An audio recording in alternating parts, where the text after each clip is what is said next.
Good afternoon. It is my pleasure to welcome you all to this very first digitally held award ceremony for the Stefanus Prize. My name is Hilde Vollebekk, and I am the Deputy Secretary General of Stefanus Alliance International.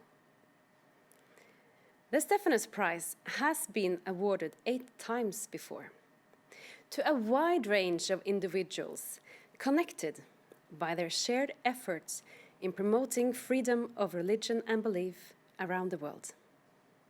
This year, it is the first time that the prize is awarded to someone currently imprisoned.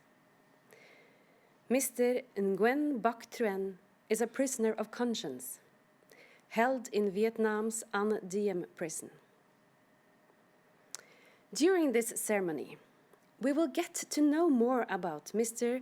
Nguyen Bac Truyen's enduring commitment to promote freedom of religion and belief and defend the rights of minorities facing discrimination and oppression in Vietnam. Through the following statements of Michelle Han Nguyen, the coordinator of Vietnam Coalition Against Torture, we will be presented with a thorough overview of the Vietnamese human rights context, as well as an introduction to Mr. Nguyen Bac Truyen's work and dedication over many years to fight for the oppressed.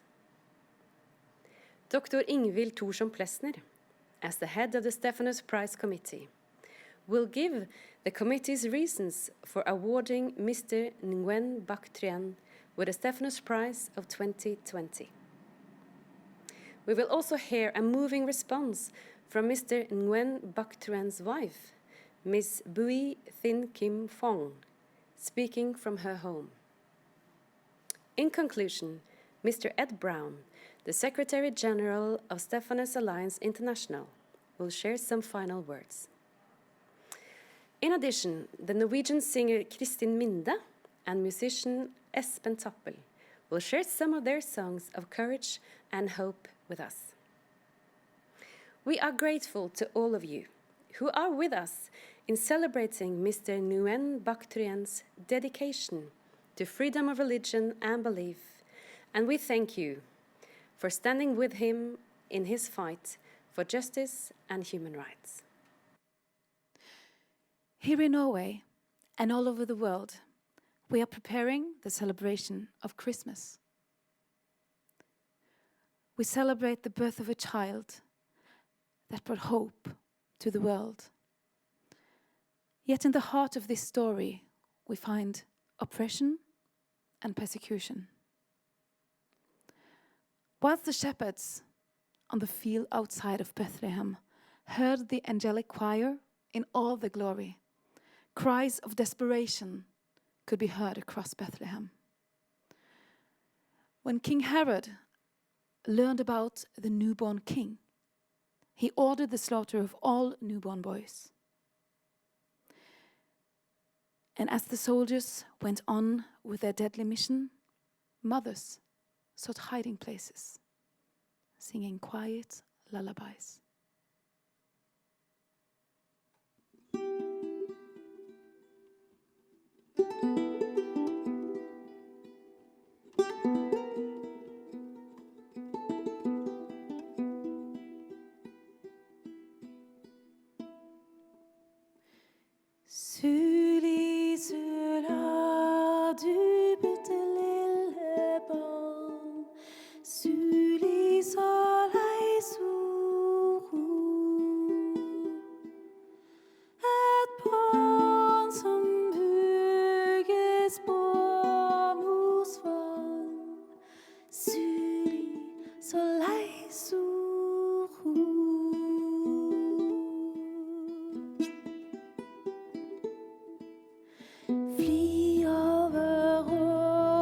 Skog og mark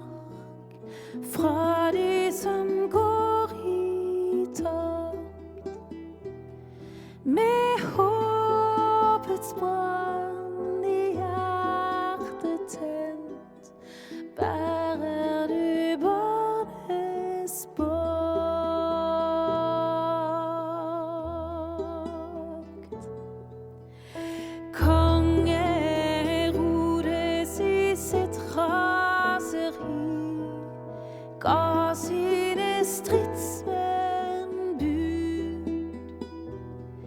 De kommer nå hysj for å ta våre minstes liv.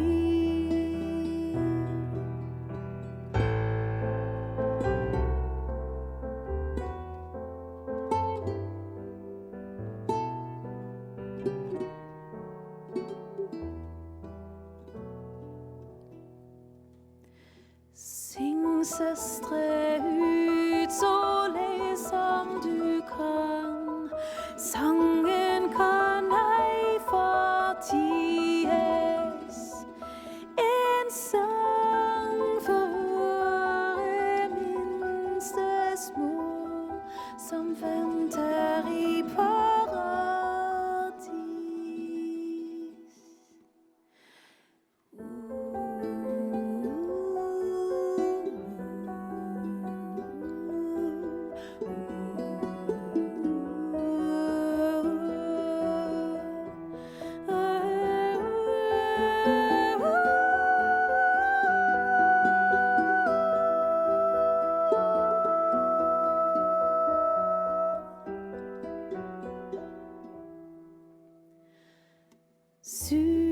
Isolert, du bitte lille barn.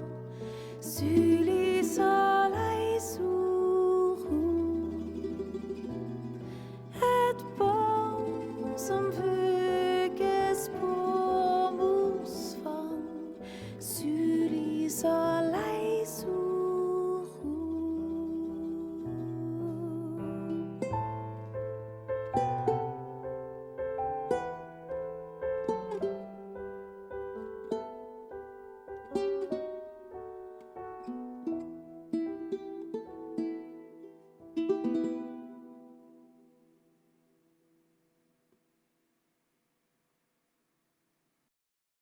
Greetings. It is my privilege to have the opportunity to thank Stefanus Alliance International and the Stefanus Prize Committee on behalf of Vietnamese prisoner of conscience Nguyen Bac Truyen, the recipient of this prestige award. I am Michelle Nguyen, the coordinator of Vietnam Coalition Against Torture, of which Nguyen Bac Truyen is a co-founder. The communist regime in Vietnam follows the model of China in outlawing genuine religions while creating imposters that it can control. The state's anti-religious doctrine is not based on the majority versus minority religious bias, as we typically see in other countries with serious violations against religious freedom of belief. Rather, the Vietnamese government created pseudo-religious organizations and used them as instruments of repression against genuine religious entities. The law on belief and religion took effect in 2018, significantly empowers religious organizations that operate under the government umbrella at the detriment of religious communities that resist government control. The law has very narrow definitions of religious activities and religious establishments, coupled with the requirement to register and be approved by the government. The law seriously impedes on freedom of religion or belief of marginalized religious communities. For example, in 1981, the government created the Buddhist Sangha of Vietnam, or BSV, and in the same year outlawed the Unified Buddhist Church of Vietnam, or UBCV, which was founded in 1964. The government has since transferred most of the UBCV temples to the BSV, imprisoned the entire leadership of UBCV, coerced UBCV clergy members and followers to join the BSV, and continue to destroy the few remaining UBCV temples. Similarly, the Cao Dai religion, which was founded in 1926 and had about 2 million followers before its Central Administrative Council, was completely disbanded by the communist government in 1978, Then in 1997, by a directive of the Communist Party, the government created the new Cao Dai sect, transferred the administrative seat known as the Holy See of the Cao Dai religion to this sect. The 1997 sect members started to take over the 300 Cao Dai temples across the country, usually by force and with police support. There are only about a dozen Cao Dai temples not yet taken, but are under constant threat of attack by members of the 1997 sect. The Hoa Hao-buddhist church suffers the same situation when the government confiscated all religious properties, closed down prayer halls set up at private homes of followers, and imprisoned leaders of the genuine Hoa Hao-buddhist church. Many died in prison from torture or untreated illness or severe malnutrition. Several Hoa Hao-buddhists committed self-immolation in protest. Hoa Hao advocates are frequently attacked and imprisoned with long prison terms like Nguyen Bac Truyen, who is serving an 11th year in prison, or the family of Mr. Nguyen Bac Truyen, whose 5 family members sentenced to a total of 24 years in prison and 2 years suspended sentence simply for refusing to dissolve the prayer hall that he established at his home. Mr. Trung and his son are currently behind bars for the second time, each with a 6 years prison sentence this time. In the meanwhile, the Central Administrative Council, established by the government and led by very high-ranking Communist Party members, enjoyed the support and sanction by the government in their harassment and attack against genuine Hoa Hao-buddhists. There are also religious organizations that must reach compromises with the government in exchange for legal recognition. For example, the Evangelical Church of Vietnam North has kept a deafening silence when its hundreds of Hmong followers joining a mass prayer were beaten, imprisoned, or even murdered by the police in May 2011. Similarly, the plight of the Montagnard Christians in the southern region of Vietnam is ignored by their mother church, the Evangelical Church of Vietnam South. The Catholic Church is unique in that it is legally recognized by the government while maintaining relative independence from government control. However, the communist regime has used organized mobs such as the Red Flag organization to terrorize parishioners, attack the priests, and spread hate speech against the religion with complete impunity. The anti-religion doctrine is so carefully disguised under the mask of government-controlled religious institutions that it's easy to create the misperception of religious freedom when foreign visitors to Vietnam observe huge temple, splendid religious ceremony attended by several thousands of people, or gospels that filled a 10,000-seat stadium in Hanoi. It is easy to overlook the suffering of millions of those commonly referred to as genuine or independent religious followers. In brief, in Vietnam, the situation is not minority versus majority religions. Instead, the distinction is between religions that are recognized and controlled by the government and those that are not controlled but not recognized by the government. Another serious issue with religious freedom situation in Vietnam that I would like to bring to your attention is the systemic forced renouncement of faith of ethnic minorities.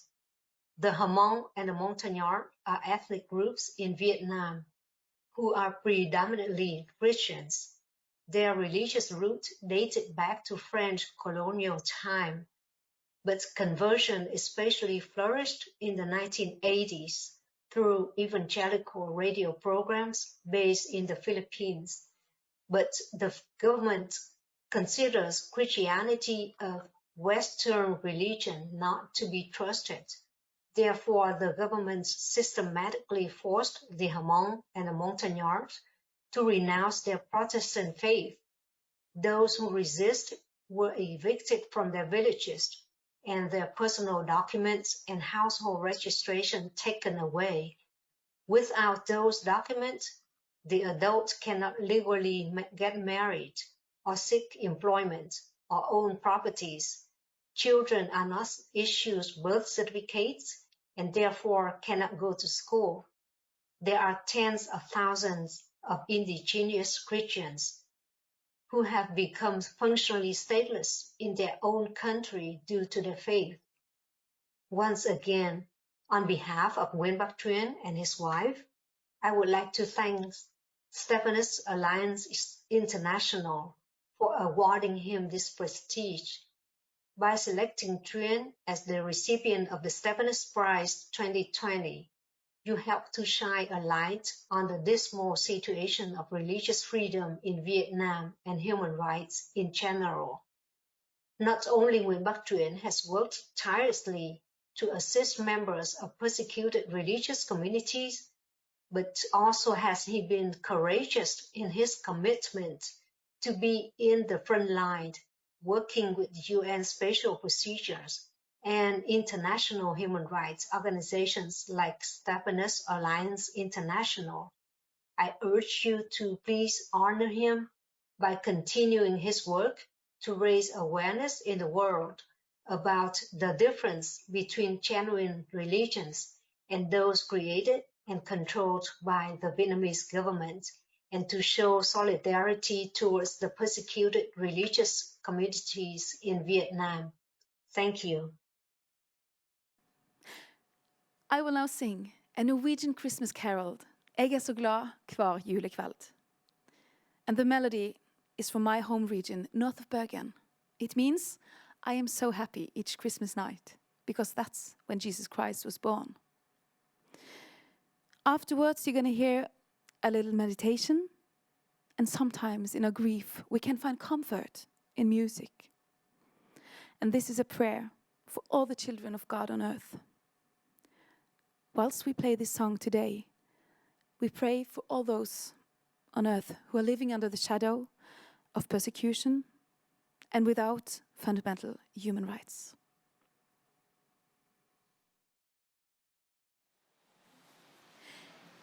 Jeg så glad hver julekveld, for da vart Jesus født. Da lyste stjerna som ei sol, og englar sang så søtt. Det vesle barn i Betlehem, han var en konge stor, som kom for huge himmelheim, ned til vår arme jord. Nå bor han høgt i sin himmelborg.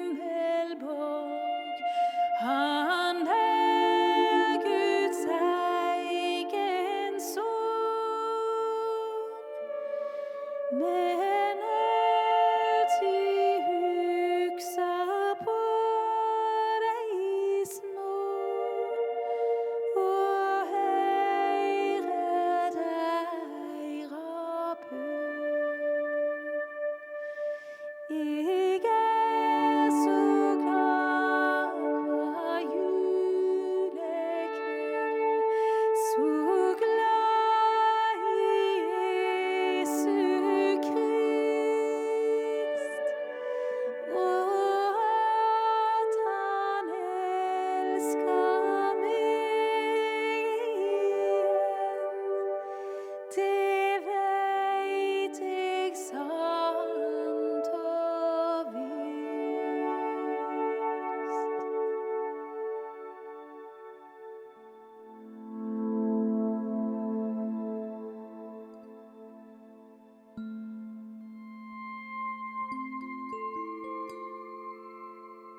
I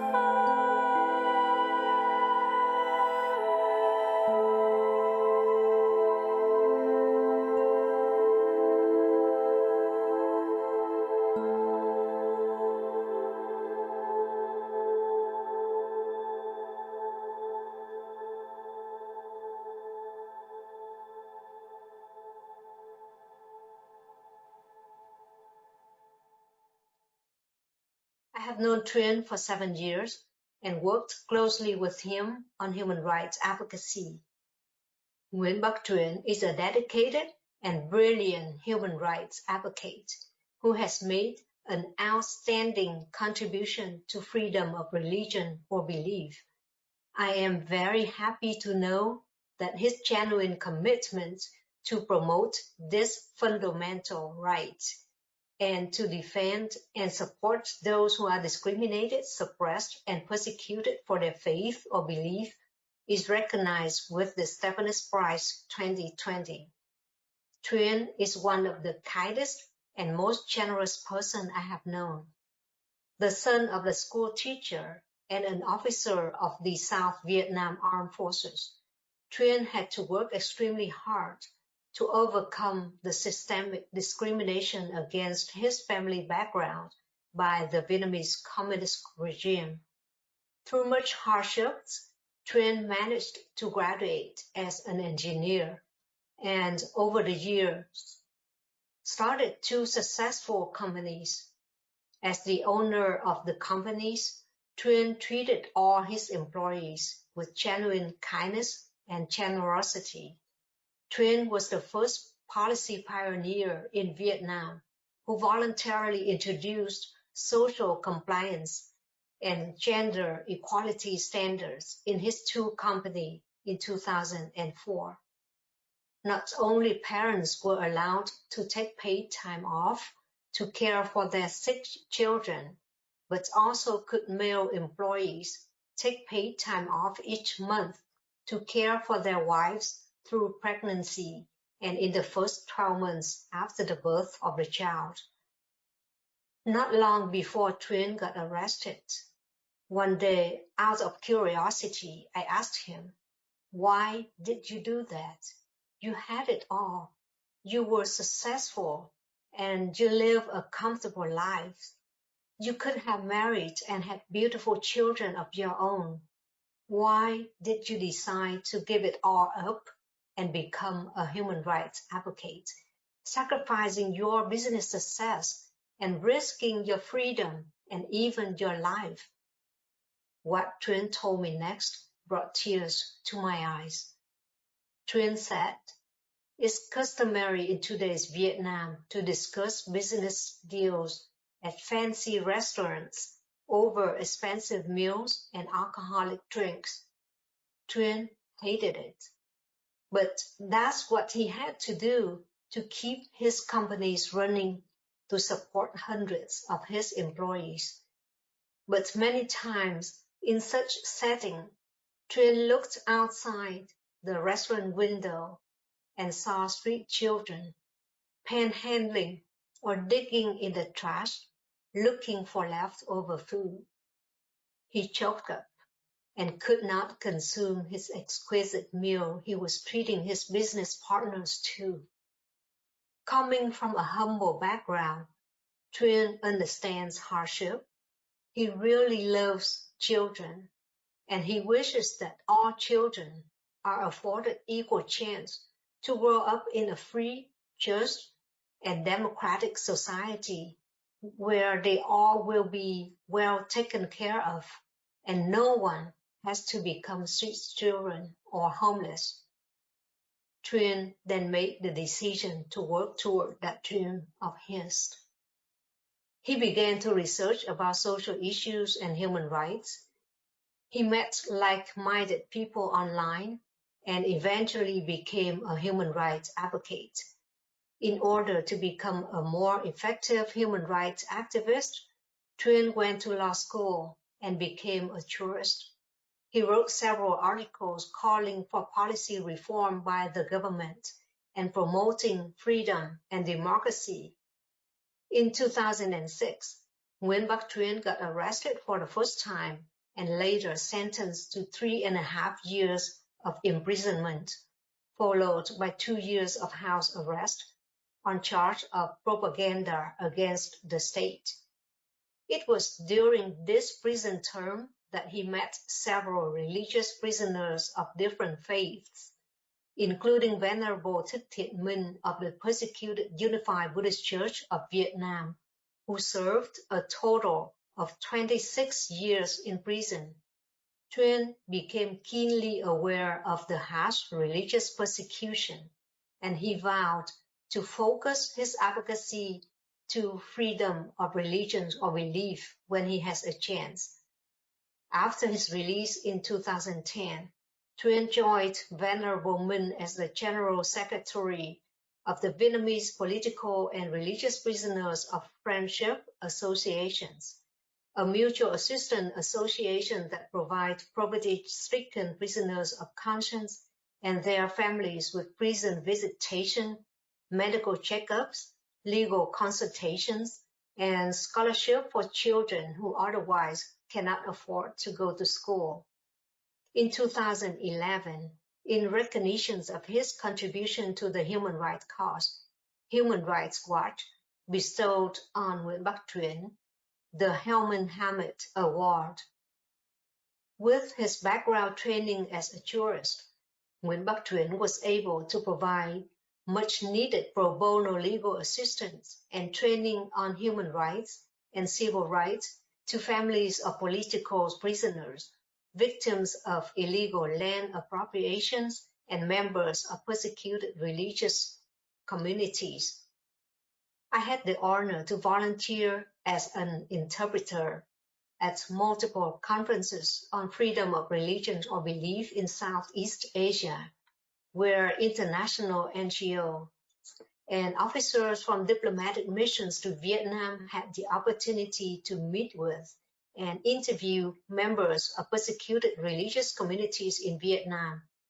The interviewers were quite impressed by the level of skills in information collecting and violation reporting by members of Catholic communities, Hoa Hao-buddhist, Hmong and Montagnard Christians, Cao Dai followers, many of whom have limited education, and in the case of ethnic minorities like the Hmong and Montagnard, Vietnamese is not even their native language, but they all have been able to submit high-quality incidents reports to the UN Special Procedures and diplomatic missions. When asked how they managed to accomplish that, virtually all of them thanked Nguyen Bac Truyen, the trainer and organizer who made the seemingly impossible happen. One significant contribution to the promotion of freedom of religion or belief that very few people know about Truyen is that up until the time of his arrest and subsequent imprisonment in 2017, he was the first convener of the Religious Freedom Roundtable in Vietnam, one of the earliest in the world, modeled after the International Religious Freedom Roundtable in the US, where believers of different faiths come together to share information, discuss ideas, and propose joint advocacy actions to address specific issues. Unfortunately, his arrest in 2017 and the subsequent 11 years prison sentence is a serious setback for the struggle for religious freedom in Vietnam. A remarkable human rights defender is now behind bars, but his courage and dedication still shine from the darkness of prison. Truyen continues to use his experience and legal background to advocate for better prison conditions and to protect his fellow prisoners of conscience from abuses and mistreatment. Despite his poor health, Truyen did not at all hesitate to lead a group hunger strike to protest reprisal against a Catholic prisoner of conscience for denouncing acts of duress. Nguyen Bac Truyen deserved to be free and to have the opportunity to continue being the voice for the voiceless, and standing up to defend freedom of religion or belief for everyone. I call on you to please continue raise awareness about his situation and advocate for his immediate and unconditional release. Nguyen Bac Truyen's contribution to the freedom of religions or belief in Vietnam is significant and reflects his courageous characteristic against the dark backdrop of suppression of the right to religious freedom in Vietnam. Dear Laureate, dear friends, on behalf of the Stefanus Prize Committee 2020, it is a great honor to award this year's Stefanus Prize to esteemed human rights advocate and jurist, Mr. Nguyen Bac Truyen. Every 2 years, the Stefanus Prize is awarded to an individual or group who has made an extraordinary contribution to the promotion of freedom of religion or belief as a basic but often neglected human right. There were several worthy nominees to the prize this year. Still, the committee was in unanimous agreement in their decision to award this year's Stefanus Prize 2020 to Mr. Nguyen Bac Truyen, highlighting the following reasons. For his enduring and long-standing commitment to promote freedom of religion or belief and defend the rights of minorities facing discrimination and oppression in Vietnam. For his uncompromising dedication to work for a democratic society where human rights are respected and justice is exceeded by every person, regardless of their social, cultural, or religious identity. For enduring great personal costs, including the compromised safety of his family and loved ones, as well as risking his own life, health, and freedom while standing up for the rights of others. The prize is initiated by a Norwegian NGO, Stefanus Alliance International, a Christian human rights organization that has a particular focus on freedom of religion or belief. As of 2020, the prize committee consists of diplomat and politician Mrs. Anne Beate Christiansen Tvinnereim, author and former editor Mr. Erling Rimaug, deacon Mrs. Ingen Yri Øystese, and me, Ingvild Thorsson Plesner, at the Norwegian Center for Holocaust and Minority Studies. Everyone has the right to freedom of thought, conscience, and religion. So begins Article 18 in the Universal Declaration of Human Rights. Freedom of religion or belief is one of the key building blocks of a stable, tolerant, and democratic society. Still, there is a tendency for this fundamental human right to be neglected, and we find that today more than 80% of the world's population live in countries where they risk restrictions of their freedom of religion or belief. At this very moment, courageous women and men across the world are standing up to defend their own and others' right to have, choose, and practice their freedom of religion, often at a great personal cost. The Stefanus Prize 2020 is awarded to one individual. However, we wish to take this opportunity to honor all those who are on the barricades, peacefully working towards a world where everyone enjoys the freedom of religion or belief. You have our most heartfelt gratitude and support.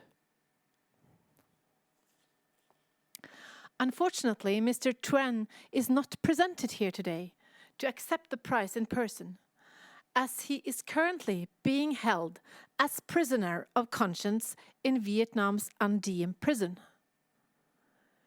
Due to his unapologetic commitment to defend the rights of oppressed religious and cultural minorities, the Vietnamese authorities have deemed Mr. Truyen to be a threat for the nation. Following a brief one-day trial on April 5, 2018, Mr. Nguyen Bac Truyen was sentenced to 11 years of solitary confinement. 6 months prior to this, he was forcefully taken away and held in detention at an undisclosed location where neither his wife nor lawyers were allowed to see him. At the end of November 2020, Mr. Truyen began a hunger strike together with a small group of fellow prisoners of conscience in Nguyen prison, protesting against the unjust treatment by prison officials, including their prohibition of his bringing up for discussion matters related to other prisoners, and them repeatedly confiscating letters sent by prisoners to their families without providing explanations. As a Hoa Hao-buddhist, Mr. Truyen is himself part of a religious minority group. As is the case for all religious groups in Vietnam not approved by the state, members of its communities face persecution and various forms of harassment. Mr. Truyen has not been exempt from this. Not only has he been unjustly imprisoned, Mr. Truyen and his wife have suffered violent attacks, both forcibly abducted and had their home surrounded and brutally searched by police officers who broke windows, fired guns, and destroyed the couple's Hoa Hao-buddhist home altar. Mr. Truyen has tirelessly stood up for the rights of Hoa Hao-buddhist communities. However, his commitment to defend freedom of religion or belief is not limited to those belonging to his own community. He has repeatedly fought for the rights of Christians and Buddhists alike, as well as other minorities. While in prison, Mr. Truyen led a hunger strike on behalf of a Catholic co-prisoner who suffered torture while in custody. In addition to peacefully fighting for minority group rights to practice their faith, Mr. Truyen has defended victims of land grabbing, supported political and religious prisoners to establish a network to raise economic and social support for themselves and their families. Working with a Catholic aid program, Mr. Truyen has contributed to helping more than 5,000 veterans with disabilities from the former Republic of South Vietnam who suffered severe discrimination at the hands of local government authorities. The Stefanus Prize 2020 goes to Mr. Nguyen Bac Truyen for his ongoing effort in promoting freedom of religion or belief and the rights of minority groups in Vietnam. Along with the laureate's award, as described in this diploma, follows a special print of a painting by Norwegian artist Mr. Reidar Kolbrekk. It is a powerful portrait symbolizing the courage and suffering endured by prisoners of conscience, while also pointing to the hope that they might inspire others.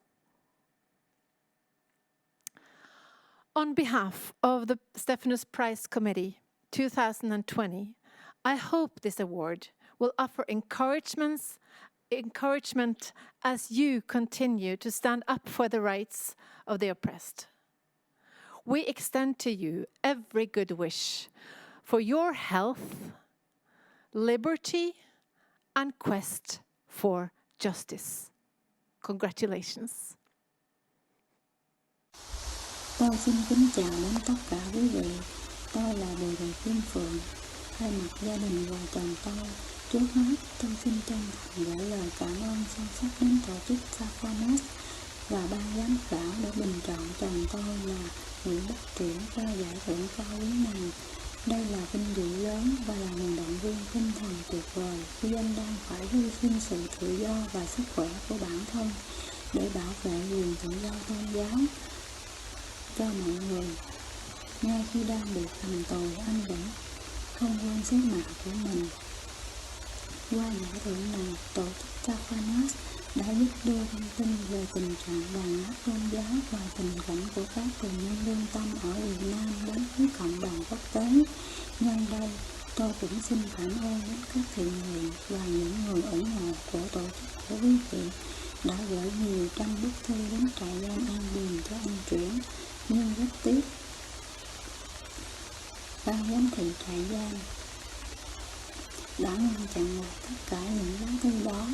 Những nghĩa cử của quý vị là niềm an ủi rất lớn mà vợ chồng tôi luôn tri ân sâu sắc. Tôi kính mong quý vị sẽ tiếp tục lan tỏa việc làm nhiều ý nghĩa này và bày tỏ sự quan tâm qua việc viết thư thăm hỏi các tù nhân lương tâm khác trên thế giới. Bản thân tôi rất xúc động khi nhận được tin vui là chồng tôi được trao giải thưởng Stefanus 2020 là một người vợ. Tôi hết sức tự hào về chồng của mình. Tôi luôn ủng hộ và đồng hành cùng anh trên con đường bảo vệ quyền tự do tôn giáo hay niềm tin. Cho dù bản thân tôi và các chị của tôi đã phải chịu sự trả thù hết sức bất nhân của nhà cầm quyền Việt Nam, hành động khủng bố của công an mà tôi luôn bị ám ảnh, nhiều trăm công an đã bao vây ngôi nhà của vợ chồng tôi tại tỉnh Đồng Tháp 10 ngày trước đám cưới của chúng tôi trong tháng 2 2014. Nhiều phát súng vang lên, công an xông vào đập phá cửa chính, cửa sổ, lục soát ngôi nhà, đập phá bàn thờ theo nghi thức Phật giáo Hòa Hảo. Chân dung hình của Đức Huỳnh giáo chủ bị gỡ ném xuống đất, anh Trưởng bị đánh đập dã man và bị bắt đi một cách thô bạo. Vợ chồng tôi bị trục xuất khỏi nhà từ dạo đó. Trở về Sài Gòn không nên nương tựa, nơi đây vợ chồng tôi luôn bị theo dõi chặt chẽ và thường xuyên bị an ninh tấn công gây thương tích, và đến nay không được phép trở lại nhà. Người chị ở chung cũng phải bỏ nhà đi vì bị khủng bố, điện nước bị cắt. Người chị lớn của tôi vì ủng hộ và bên vực vợ chồng tôi nên luôn bị công an gây áp lực đến nỗi chị ấy phải chết trong phút hận. Từ ngày chị ấy chết đến nay, vợ chồng tôi chưa về đốt cho chị được một nét hương nào. Nỗi đớn đau này mà vợ chồng tôi luôn bị dằn vặt trong lòng. Tháng 7 2014, vợ chồng tôi cùng ông báo cáo viên đặc biệt của Liên Hiệp về tự do tôn giáo hay niềm tin tìm cách trở về thăm nhà nhưng bị công an ngăn chặn. Tháng 7 2017, chồng tôi bị bắt cóc. Trong 6 tháng trời tôi bị mất liên lạc, không có tin tức gì của anh. Tâm trạng tôi nhiều lo âu và áp lực. Tôi lo ngại cho sức khỏe của anh, hoặc anh bị trừng phạt đối xử dã man khi không liên lạc được với thân nhân, hay luật sư thì không tìm được sự hỗ trợ. Tôi chỉ được phép gặp anh 30 phút sau 6 tháng anh bị biệt giam. Hàng tháng tôi phải vượt qua quãng đường cách Sài Gòn hơn 1.000 cây số, ngồi xe đò mất 2 ngày 2 đêm để thăm anh tại trại giam An Điền. Nhiều lần tôi chỉ được gặp chồng tôi 5, 15, 25 phút, có khi trại giam bắt tôi chờ 2 giờ đồng hồ mới cho gặp, và như thế tôi tự rút ngắn thời gian gặp để còn ra kịp chuyến xe khách cuối cùng về nhà. Nếu không bắt kịp chuyến xe thì tôi không về được, mà cũng không có chỗ trú ở nơi vắng vắng. Trong khi sức khỏe của tôi yếu kém nên mỗi lần đi thăm anh Chuyển về tôi đều bị bệnh. Tháng 3 2019 tôi bị chặn xuất cảnh và đến nay vẫn chưa được phép xuất cảnh. Có nhà mà không về được, sống xa thân nhân và cộng đồng Phật giáo Hòa Hảo. Hiện nay tình trạng tôi rất mong manh vì bị cô lập ở Sài Gòn mà không có bạn bè, người thân bên cạnh. Mặc dù khó khăn gian nan khổ ải như vậy, nhưng tôi luôn giữ vững đức tin của một tín đồ Phật giáo Hòa Hảo và luôn tin rằng những gì vợ chồng tôi và các đồng đạo Phật giáo Hòa Hảo đang bị đàn áp hay tù đày là việc chính nghĩa. Tôi kính mong tổ chức Stefanus và những người thiện tâm trên thế giới hãy tiếp tục quan tâm và lên tiếng vận động cho quyền tự do tôn giáo hay niềm tin ở Việt Nam. Tôi xin trân trọng kính chào.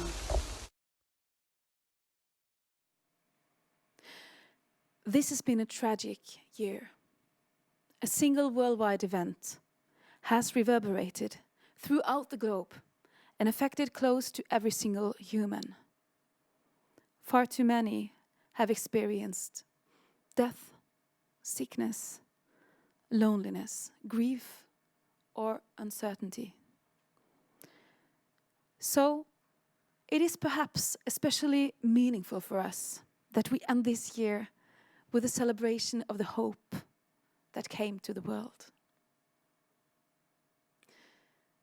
Thank you so much for having us. We want to leave you with one of the oldest Christmas carols, still in use. It goes all the way back to the 14th century, the century of the Black Death, that wiped out over 100 million lives. In dulce jubilo, which means in sweet celebration. And whilst we sing this song today, our hearts go out to Truyen and his wife. My prayer is that this one day will reach you.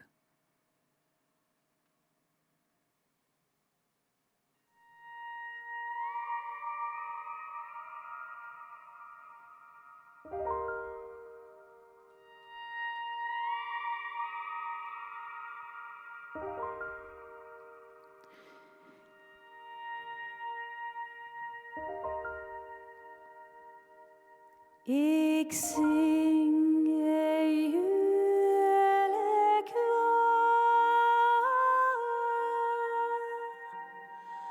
ik så glad, så glad. Ik ser min Jesus hvile som barn i ringekor.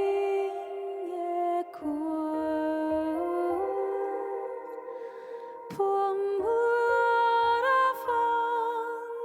smiler som sol i varme og klår.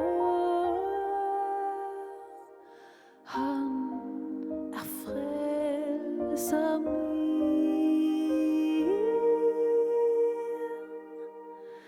Han frelser min.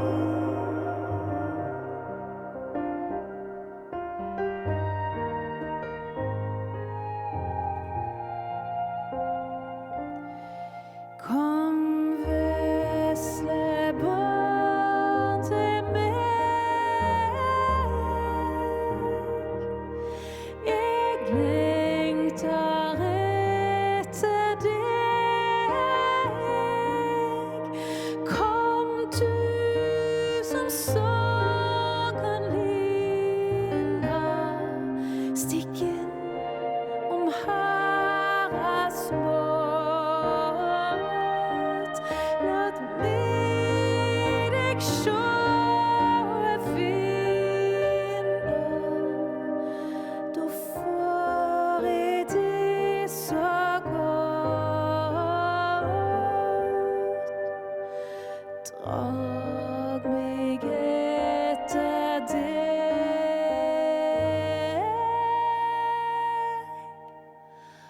Drag meg etter deg.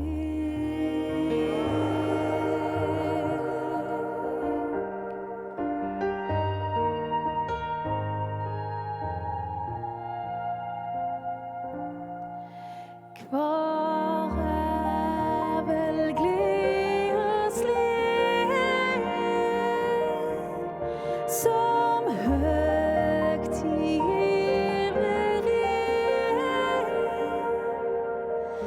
Der englesongen toner til harper uten tall. Fra alle millioner i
We all need heroes.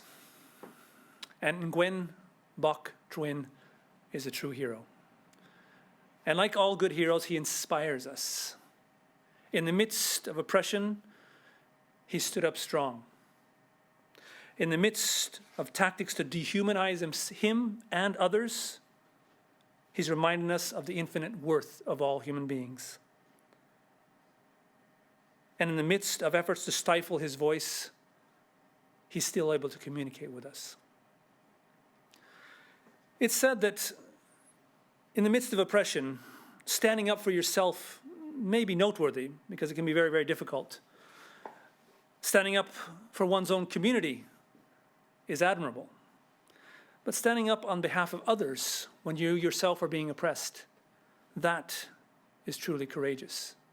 And that courage that Nguyen Bac Truyen has shown us inspires us. It inspires us to do great things. And it has kindled in us a fire of hope. Hope is something we can never do without. And when we hear stories of Nguyen Bac Truyen, who, as we've heard today, who stood up on behalf of others, other religious communities than his own, that kindles in us hope. So we stand with you, Nguyen Bac Truyen. We are inspired and we are hopeful. We're hopeful that one day you will be free. And not only you, but all other prisoners of conscience in Vietnam and around the world, members of religious communities who are marginalized and oppressed, that one day they will also be free. And that they will be free to have a religion or belief, to practice it peacefully, and to change it if they want to. We thank you. We salute you.